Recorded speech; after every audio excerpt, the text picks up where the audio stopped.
I never thought the 3 words that would break my heart would come from my own son. Don't come looking broke. That's what Marcus told me, standing in my living room, his designer shoes tapping impatiently on the same hardwood floors I'd refinished with my own hands 40 years ago. But what he didn't know, what nobody knew, was that the broke old man he was embarrassed of had just deposited $8.4 million into his account from the sale of my commercial properties. And I was about to teach him the most expensive lesson of his life. My name is William Henry Jefferson. I'm 68 years old, and I've lived in Charlotte, North Carolina my entire life. I grew up in the West End, back when it was still called Brooklyn. My father was a maintenance man at the old textile mills, and my mother cleaned houses in Myers Park. They taught me 2 things that shaped everything I became. Work with your hands builds character, and real wealth whispers while poverty shouts. I became a master electrician at 23, started my own contracting business at 28, and quietly bought my first commercial building at 35. By the time I was 50, I owned 7 properties scattered across Charlotte's growing business districts. But you'd never know it by looking at me. I still drove my 2012 Chevy Silverado with 214,000 miles on it. I still wore Carhartt work pants on weekends and shopped at the same Belk store I'd been going to since 1985. My house, a modest 3-bedroom ranch on Beatty's Ford Road, was paid off in 1998, and I'd never felt the need to move. My late wife, Gloria, God rest her soul, used to say I was aggressively humble. She passed 6 years ago from breast cancer, and since then, the house had felt bigger and quieter. But it was still home. It still had her garden out back, the roses she planted that bloomed every May without fail. Marcus was our only child. We tried for years before Gloria finally got pregnant at 39. He was our miracle, our everything. I worked double shifts to send him to Charlotte Country Day School, then to Morehouse College in Atlanta, then to Duke Law. I was so proud watching him walk across that stage in his cap and gown, the first Jefferson to earn a doctorate degree. He joined a corporate law firm in uptown Charlotte, started making 6 figures by 28, and bought a condo in South Park that cost more than my entire house. That's when I started noticing the changes. The Marcus who used to help me fix the truck on Saturday mornings stopped coming around. The Marcus who'd sit with me at Friendship Missionary Baptist Church every Sunday started making excuses. "Too much work, Dad," he'd say. "These cases don't prep themselves." Then he met Tiffany. She came from what she called old Charlotte money. Her father owned a string of luxury car dealerships. Her mother sat on every charity board in Mecklenburg County. They lived in one of those gated communities off Providence Road, where the homeowners association finds you if your mailbox is the wrong shade of white. And suddenly, I wasn't good enough anymore. It was a Tuesday evening in late March when Marcus showed up unannounced. I was watching the Hornets game, eating leftover meatloaf, when I heard his BMW pull into the driveway. He let himself in with the key I'd given him years ago, the one I was starting to regret not asking back. "Hey, Pops," he said, but his eyes were already scanning the room with that look I'd come to recognize. Judgment. My warm leather recliner with the duct tape on the armrest. The coffee table I'd built in 1989 that had water rings from years of sweet tea glasses. The television that still worked perfectly fine even though it was 8 years old. "Marcus, didn't know you were coming by." I muted the game. "You eat?" "I got plenty of. I can't stay long. I need to talk to you about the wedding." He'd gotten engaged to Tiffany 4 months earlier, on New Year's Eve, with a proposal at the Ritz-Carlton that apparently cost him $12,000 for the private rooftop setup. He'd show me the photos, rose petals, string quartet, champagne that cost $300 a bottle. I'd smiled and congratulated him, but something in my chest felt tight. "What about it?" I asked. He sat down on the edge of the couch, like he was afraid to settle in too deep. It's going to be at the Mint Museum on May 17th. Tiffany's family is handling most of it, but there are expectations. Expectations, I repeated slowly. Yeah, her parents are inviting over 300 people. The governor might come, some state senators, partners from my firm. It's a big deal, Dad. Sounds nice. I'm happy for you both. He cleared his throat, looking everywhere except at me. The thing is, there's a dress code. Black tie. Very formal. I figured as much. I got my suit from, not a suit, Dad, a tuxedo. A specific one, actually. He pulled out his phone, swiped a few times, then turned the screen toward me. It showed a designer tuxedo, sharp and modern. This is what the groomsmen are wearing. Tiffany thought it would be good if you matched. It's at Nordstrom. $2,000, but it's $2,000? The words came out harder than I intended. It's an investment piece, he said quickly, using that lawyer voice he'd developed. You can wear it to other events. And honestly, Dad, everyone is going to be dressed to the nines. Tiffany's dad is wearing a custom Tom Ford. I need you to not, he trailed off. Not what? He finally looked at me. Don't come to my wedding looking broke. The room got very quiet. Even the muted television seemed to dim. I felt something crack inside my chest, something that might have been the last bit of benefit of the doubt I'd been giving him. Looking broke, I said flatly. You know what I mean. The work boots, the flannel shirts. This is important to me. To us. Tiffany's already stressed about her family's opinion, and I can't have. He stopped himself, but the damage was done. Can't have your embarrassing old man showing up. I finished for him. That's not what I said. It's exactly what you said, son. Just in more expensive words. He stood up, frustrated. Why do you have to make this difficult? I'm asking you to buy one tuxedo. One. Is that really so unreasonable? Or are you going to lecture me about humility and hard work like you always do?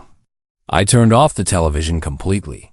Stood up slowly, my knees creaking like they always did after sitting too long. At 6'2", I still had 2 inches on Marcus, even at 68.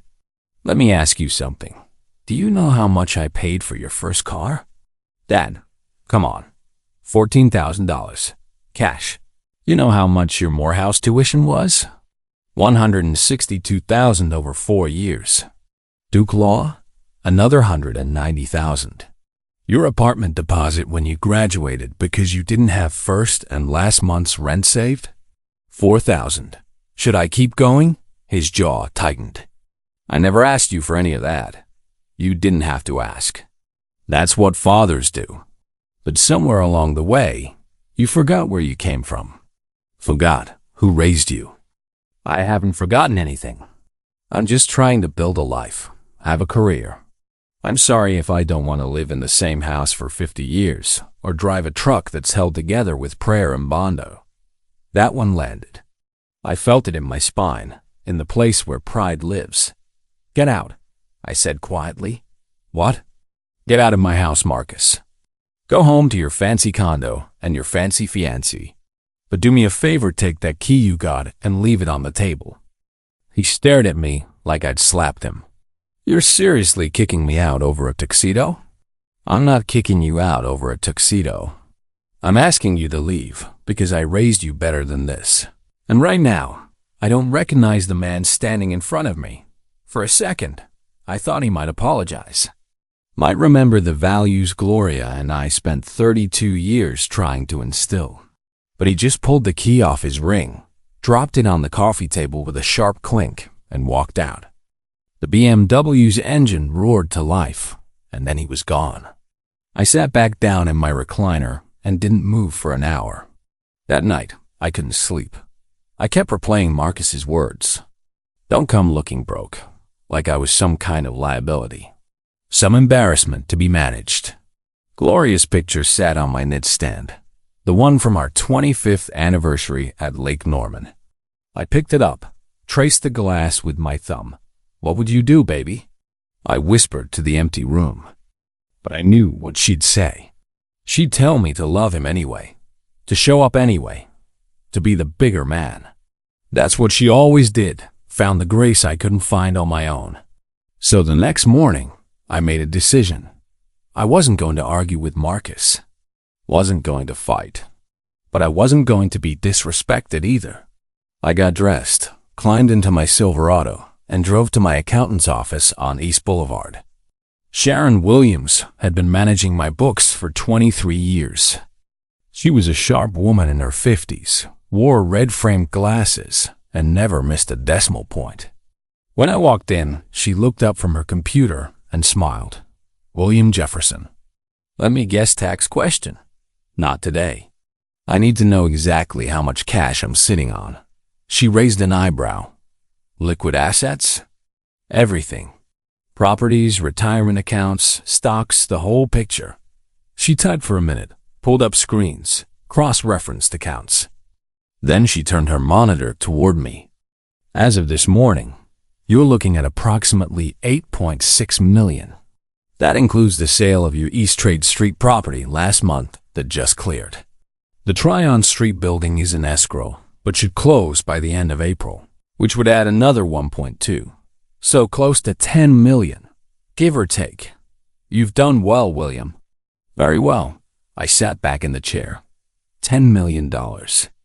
And my own son thought I was broke. That's when the plan started forming. Not revenge, I'm too old and too tired for revenge. But a lesson, a real one, the kind that sticks. Sharon, I need you to do something for me. Pull together a cashier's check. I'm going to need it made out, but I'll tell you the amount and the name later this week. She studied me over those red glasses. You feeling okay? Never better. Just trust me on this one. Over the next few days, I did some research. I found out that Marcus and Tiffany had hired Evelyn T. James as their wedding planner, the Evelyn St. James, who did events for Panthers players and Charlotte's political elite. Her office was in a renovated Victorian house in Dilworth, all white columns and manicured hedges. I called and made an appointment under the guise of wanting to contribute to the wedding. Mrs. St. James was exactly what I expected, late 50s, impeccably dressed in cream and gold, with the kind of polite smile that barely reached her eyes. She offered me coffee from a French press and gestured to a chair in her consultation room. Mr. Jefferson, how lovely to meet you. Marcus speaks very highly of you. I doubted that, but I nodded. Thank you for seeing me on short notice. I wanted to discuss the wedding costs. She folded her hands on her leather portfolio.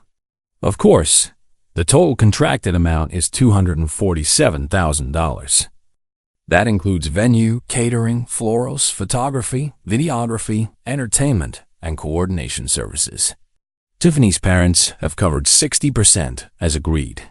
Marcus has paid approximately 15% so far, with the remaining balance due 2 weeks before the event. I did the math in my head. If her parents paid 60% of $247,000, that was about $148,000. Marcus had paid 15%, roughly $37,000, which meant he still owed. How much is left on Marcus's portion? She consulted her tablet. $62,000. Plus, there have been some additional requests: an upgraded champagne package, extended photo booth rental, custom monogrammed favors, which brings his outstanding balance to approximately $87,500. My son owed $87,000 on a wedding, and he'd called me broke. Mrs. St. James, what if I wanted to cover that balance? Anonymously. Her practiced composure slipped for just a second. You want to pay your son's remaining wedding costs? That's very generous, but not just generous. Anonymous. He doesn't know until the final invoice. Can you arrange that? She set down her tablet slowly. Mr. Jefferson, I've been in this business for 32 years. I've seen parents bail out their children more times than I can count. But anonymously? That's unusual. Can you do it? She smiled, and this time it reached her eyes. I can do it. I'll require the payment 7 days before the event. I'll mark his balance as paid in full and won't disclose the source until I issue the final invoice on the wedding day itself. Is that acceptable?" More than acceptable. I left her office feeling lighter than I had in weeks. But I wasn't done yet. I called an old friend, Jerome Patterson, who owned a men's clothing store on North Tryon. Jerome and I went back 40 years, to when we both worked construction to pay our way through trade school. "Rome, I need a favor. I need the best Sunday suit you got. Something that'll make me look like I just walked out of Ebenezer Baptist, circa 1985. He laughed that big, booming laugh of his. "William, you trying to impress somebody or make a statement?" "Both. Neither. Just trust me." He set me up with a navy 3-piece suit, classic cut, sharp, but not flashy. $270. I also got a new pair of shoes, a silk tie, and a pocket square. When I looked in the mirror, I saw my father. I saw Sunday mornings and deacon boards and men who built their dignity out of discipline and faith. "You clean up good, old man," Jerome said, clapping me on the shoulder.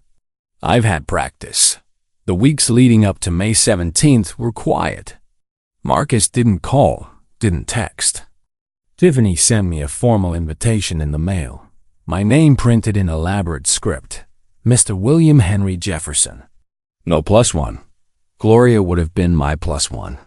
I hung the invitation on the refrigerator with a magnet and looked at it every morning. 2 days before the wedding, I went to Sharon's office and had her cut the check.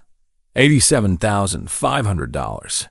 Made out to Evelyn St. James Events. I delivered it personally. "You're sure about this?" Mrs. St. James asked as she accepted the envelope. "I'm sure. Remember, he doesn't know until the day of.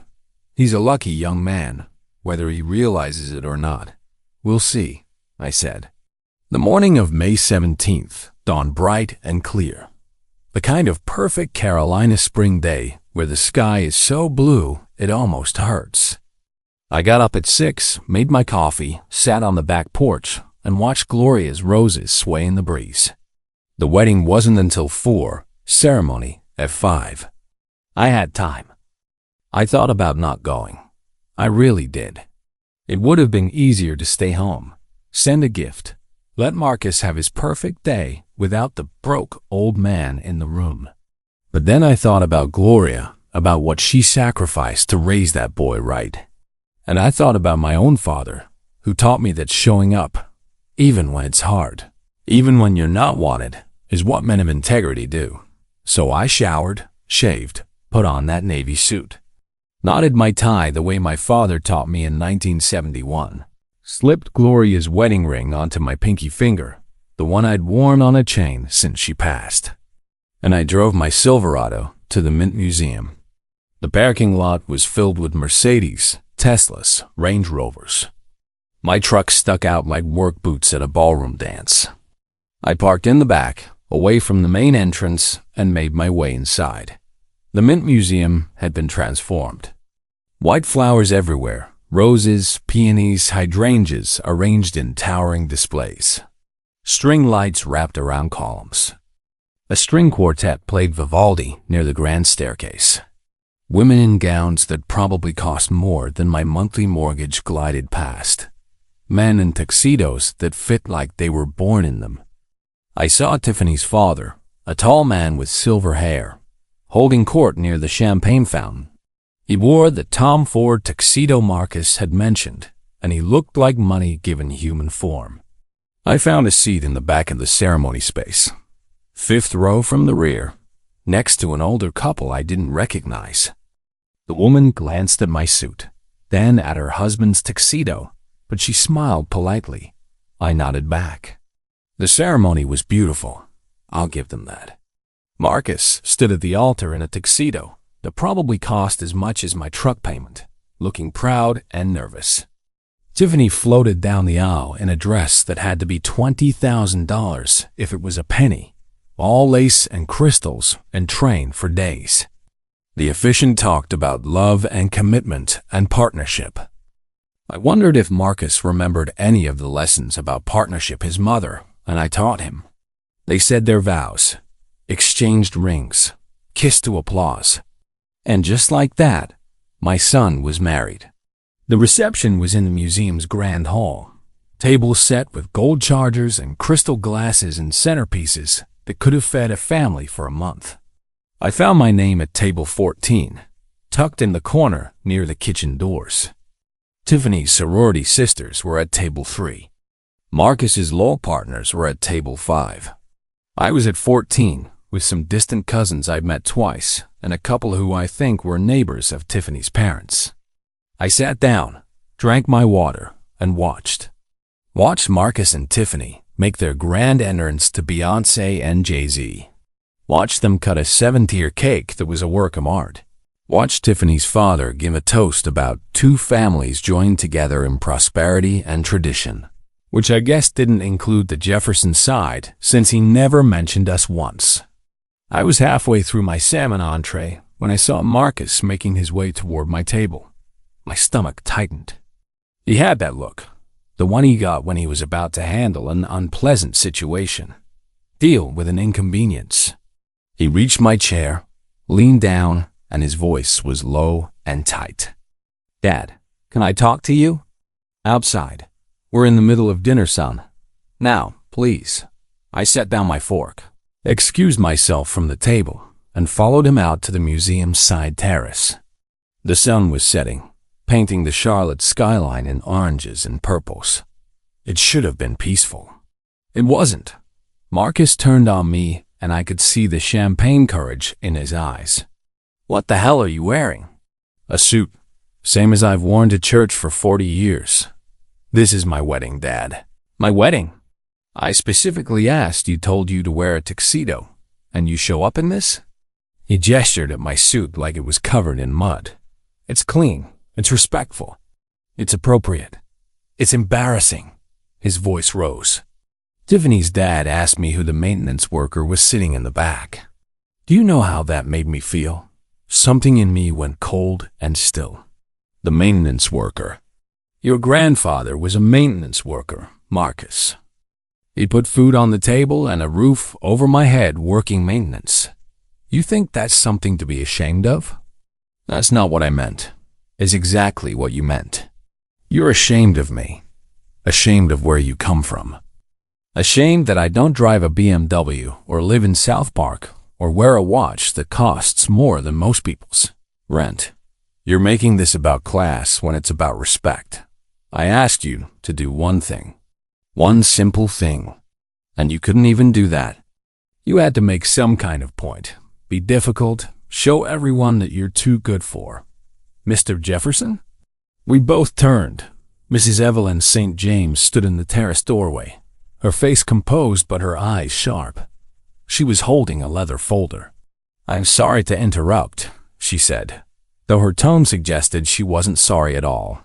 "But there's a matter of the final invoice that requires Marcus's attention."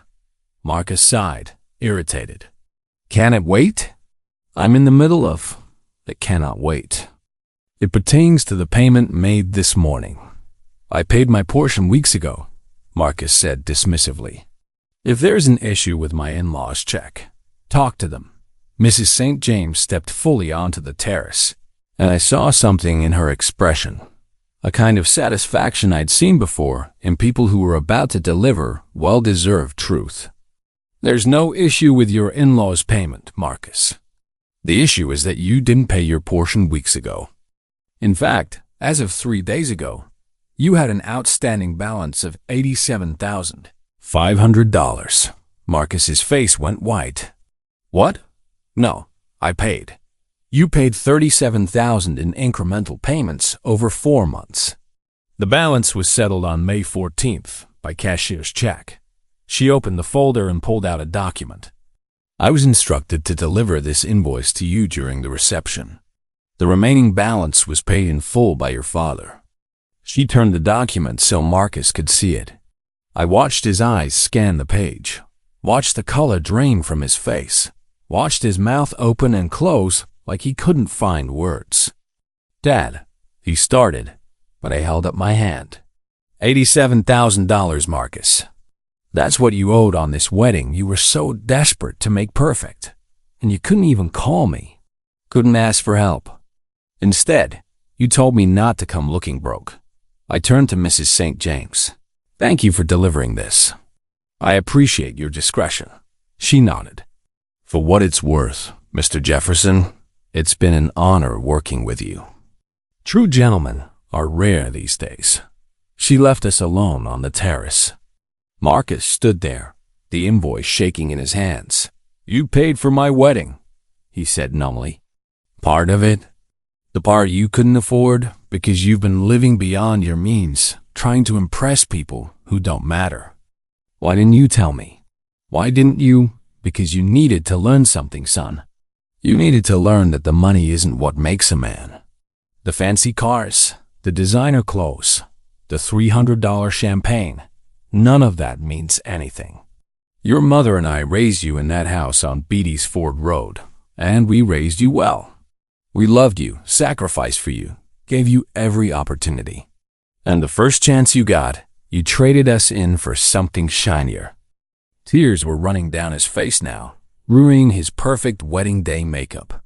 I'm sorry. Dad, I'm so sorry. I didn't mean, yes, you did. You meant every word. But here's what you're going to learn, Marcus. I'm not broke. I never was. I've got more money than you'll probably ever see, and I earned every dollar of it with my hands and my mind and my integrity. But I don't need to prove that to you or Tiffany or her father or anyone in that room. I know who I am. I pulled off my jacket, folded it over my arm. The May evening was warm anyway. I'm going to leave now. I'm going to get in my truck, drive home, and sit on my porch with a glass of sweet tea. You're going to go back inside to your bride and your reception and your life. And you're going to think real hard about what kind of man you want to be. Please don't go, he whispered. Please. I love you, son. I always will. But I don't like who you've become. And until you figure out how to fix that, we don't have much to say to each other. I walked past him through the museum, past the tables of guests who were too busy drinking and laughing to notice the old man in the navy suit leaving. I climbed into my Silverado, turned on the engine, and drove home. The next few weeks were quiet. Marcus called 17 times. I didn't answer.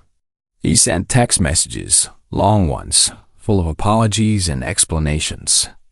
I read them, but I didn't respond. Tiffany called once, crying, saying she didn't know and she was sorry. I thanked her politely and hung up. Then, on a Tuesday morning in late June, Marcus showed up at my house. Not in his BMW, in a rental sedan. He was wearing jeans and a polo shirt, no designer labels visible.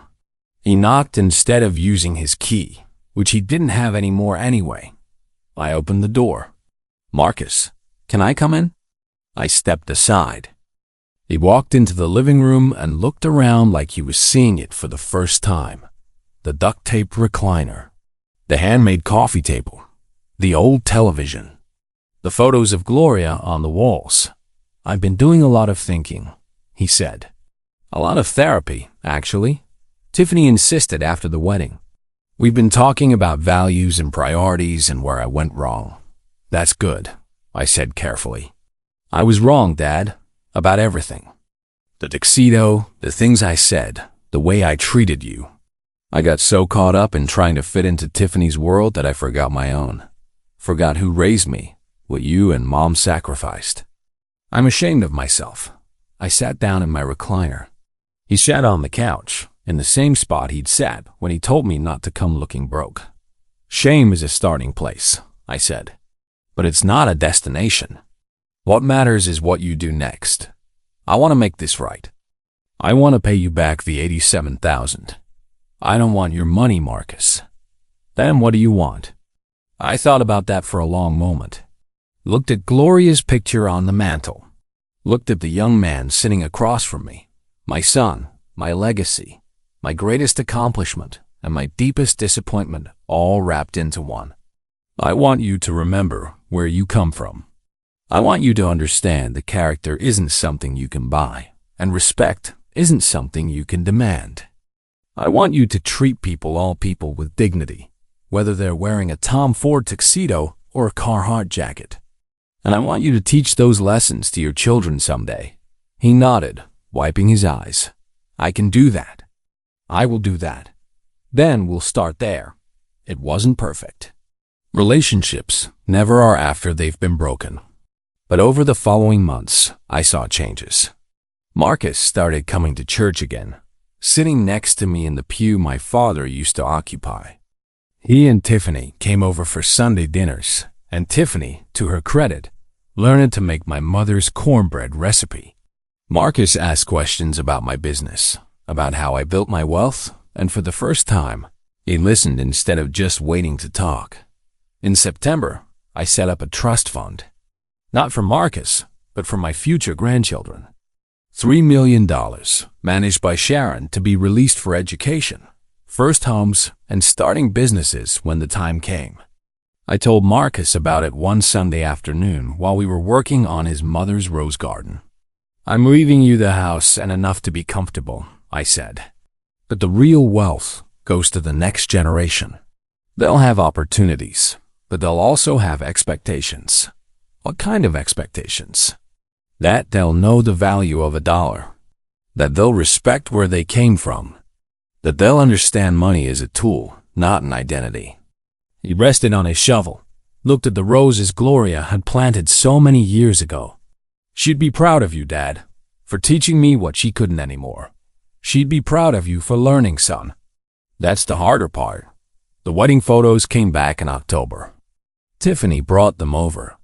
Beautiful leather-bound albums with gold embossing. We sat at my coffee table and flipped through them. Marcus in his tuxedo. Tiffany in her gown. The ceremony, the reception, the cake cutting. And there, in one small photo near the back, was me, sitting in row 5 from the back, in my Navy suit, looking like exactly who I was, a man who knew his worth, even when his own son had forgotten.